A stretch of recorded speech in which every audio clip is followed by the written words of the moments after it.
I am now on day 75 of hiking the Hexatrek. I was on kilometer 1850 of the 3000-kilometer route, and I was about halfway through stage 4, heading towards the Pyrenees. There were a lot of challenges on this section. A lot of the water points were dry. I was finding it hard to resupply and find food as the shops were closed. It's all fun and games today trying to find food on the trail. And there were sections of the trail that were overgrown that I had to fight my way through. It's so overgrown.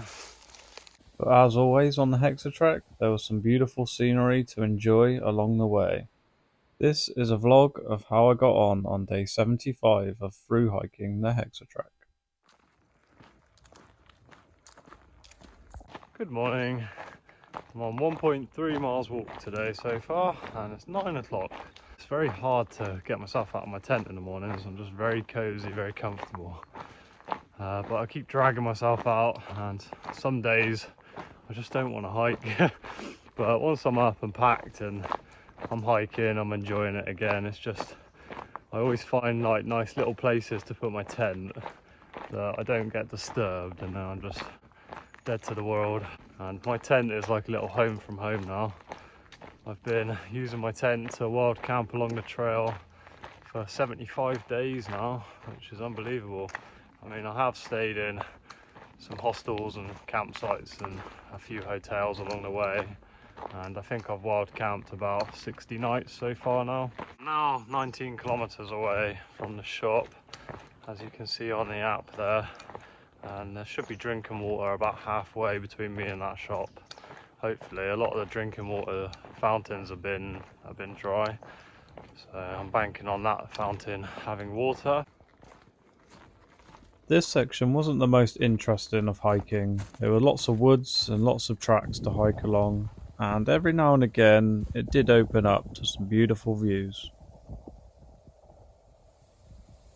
It was now the 4th of September, and I could see that autumn was just around the corner, with lots of leaves starting to fall. Coming up to a water fountain now, and hopefully it's not dry and I can refill my water, because I've just run out. Some of these water fountains are dry, so it's a bit of a risk, but hopefully I can find some water in this little village. But like many other water points along this section, I wasn't surprised to find this one dry as well. To find some water from somewhere.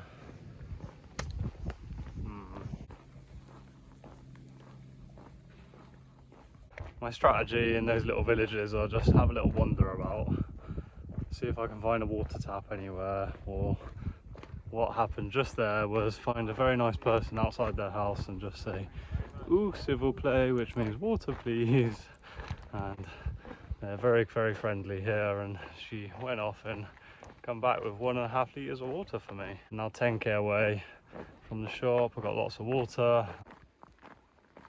Now I had water, I set my mind on the shop and an important resupply. This was a nice flat section and the miles ticked away very quickly. And for these 2 hours I was thinking about all the nice food I was going to buy at the shop. After 10 kilometers of dreaming of food, I arrived at the shop. That is annoying.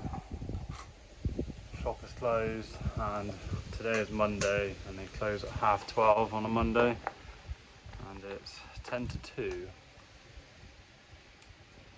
That's not good. Yeah, I'm not sure what I'm going to do at the moment.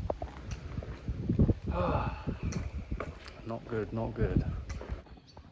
I was now a bit stuck as I had no food on me. I saw on the map that there was a pizzeria around the corner, so I headed there to see if I can get some food. Okay, getting somewhere. I've sort of made a plan, and I managed to just find a little cafe back there, a little pizzeria, and they don't accept cards, and I had about €9 of cash on me because so many places don't accept cards, so I'm just having to pay cash all the time. So I sort of said to the guy, what can you do? I've only got like €9. Anyway, I've got a pizza. Awesome. Got a nice view as well of a lake. So the plan is I'm going to eat this pizza. Up ahead in about 10 kilometers there is another little supermarket, and they're open today, but they're closed during lunch, but they open at 5 p.m. to 7 p.m. So there's a 2-hour window that I think they're open. That guy in the pizza place was so nice. He was like, whatever pizza you want, I can make it for you. And most of the pizzas were like 12 or 13 euros, so he knocked like 5 euros off the price. Incredibly nice man. Whew, it's all fun and games today, trying to find food on the trail.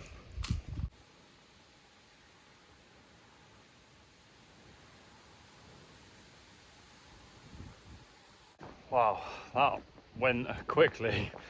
What a nice man and what a nice pizza, wow. And now I don't have any cash on me, I've just got a card. So I need to try and source an ATM as soon as possible to get cash, because so many of these places are just not accepting cards for some reason. It's 2:30. Should take me no longer than about 3 hours to get there. So I should get there at 5:30 and hopefully the shop is open.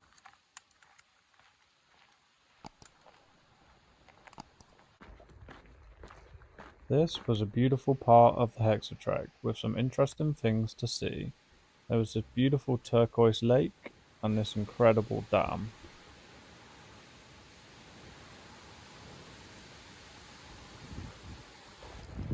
But more importantly, this was another nice flat section, so I made good time to get to Aveen. As I made my way through this beautiful little town and through the little winding alleyways, I only had one thing on my mind. I really hope that the shop is open.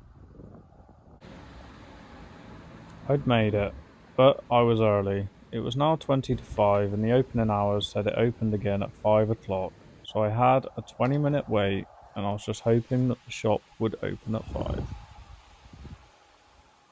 To my relief, the shop opened and I could now do a very important 3-day resupply. I now had plenty of food and I found this little water tap just outside the shop as well, which was awesome. My bag is really heavy now. I think I went a bit overboard in the shop. That's always what happens when I ever run low on food. When I get to a shop, I just buy too much food. But that's okay, I'd rather have a bit too much food at the moment than no food at all. And now it looks like I'm going uphill. Bit of elevation, I think now. It's a beautiful river.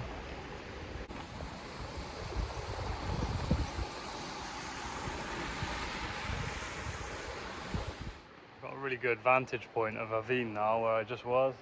You can see it's just hugging the river. What a beautiful little town in France. And you can see the church right at the top. Beautiful.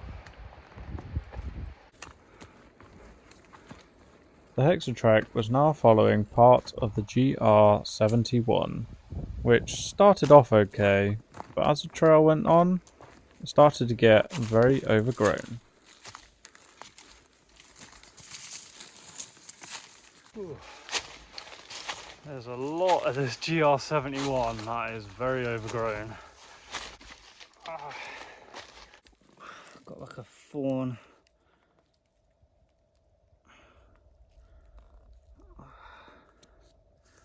I'd say 99% of the Hexatrek is lovely tracks, not overgrown at all, but in the last couple of 100 kilometers or so on this stage 4, there's been quite a few sections that are quite overgrown, which is annoying.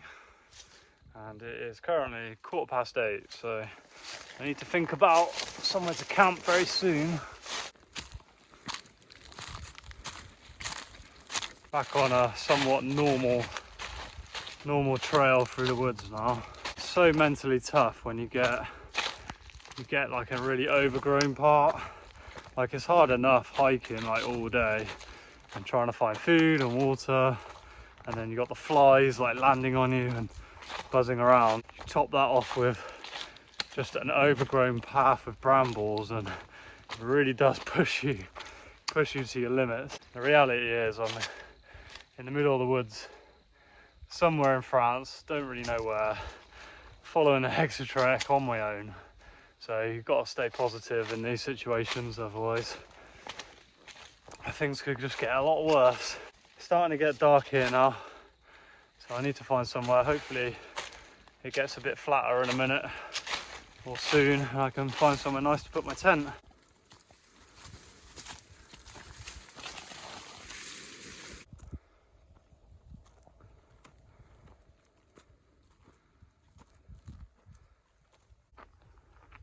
Well, that's a bit special.